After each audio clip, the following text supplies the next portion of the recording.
प्रिय भक्तगण, राधे राधे। आज हम कार्तिक मास के अध्याय के चौथे भाग को सुनेंगे। इसमें नारद जी ने कहा, ऐसा कहकर भगवान विष्णु मछली का रूप धारण करके आकाश से जल में गिरे। उस समय विंध्याचल पर्वत पर तप कर रहे महर्षि कश्यप अपनी अंजलि में जल लेकर खड़े थे।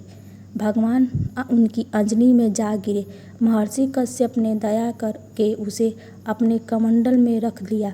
मछली के थोड़ा बड़ा होने पर महर्षि कश्यप ने उसे कुएं में डाल दिया। जब वह मछली कुएं में भी न समा सकती तो उसे तालाब में डाल दिया। जब वह तालाब में भी न आ सकी तो उसे समुद्र में भी डाल दिया। वह मछली वहाँ भी बढ़ने लगी। फिर भी मत्स्य रूपी भगवान विष्णु ने इस शंखासुर का वध किया और शंखासुर को हाथ में लेकर ब्रजवन में आ गए। वहाँ उन्होंने संपूर्ण ऋषियों को बुलाकर इस प्रकार आदेश दिया, मुनीश्वरों, तुम जल के भीतर बिखरे हुए वेद मंत्रों की खोज करो और जितनी जल्दी हो सके उन्हें सागर के जल से बाहर निकाल लाओ। तब तक मैं देवताओं के साथ प्रयाग में ठहरता हूँ। तब उन तपोबल संपन्न महर्षियों ने यज्ञ और बीजों सहित संपूर्ण मंत्र का उद्धार किया। उनमें से जितने मंत्र जिस ऋषि ने उपलब्ध किया वही उन बीज मंत्रों का उस दिन से ऋषि माना जाने लगा।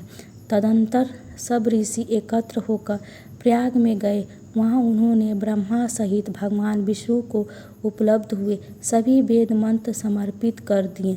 सब वेदों को पाकर ब्रह्मा जी बहुत प्रसन्न हुए। उन्होंने देवताओं और ऋषियों के साथ प्रयाग में अश्वमेध यज्ञ किया। यज्ञ समाप्त होने पर सब देवताओं ने भगवान से निवेदन किया, देवाधिदेव जगन्नाथ, इस स्थान पर ब्रह्मा जी ने खोए हुए वेदों को पुनः प्राप्त किया और हमने भी यहाँ आपके प्रसाद से यज्ञ भाग पाए हैं।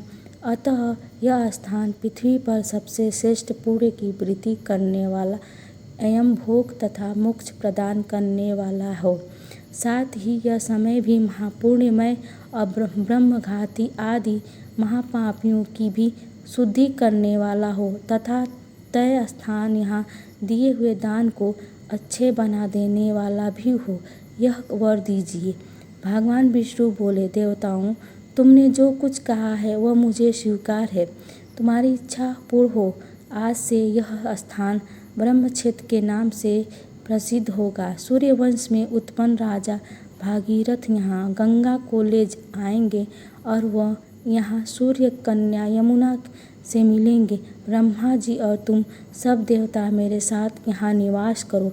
आज से यह तीर्थराज के नाम से विख्यात होगा। तीर्थराज के दर्शन से तत्काल सब पाप नष्ट हो जाएंगे।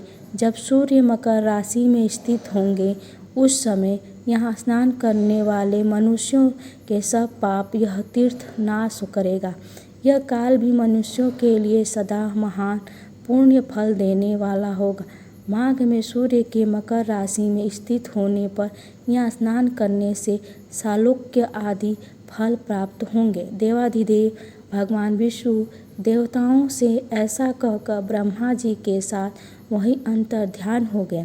तत्पश्चात इंद्रादि देवता भी अपने अंश से प्रयाग में रहते हुए वहाँ से अंतर्ध्यान हो गए।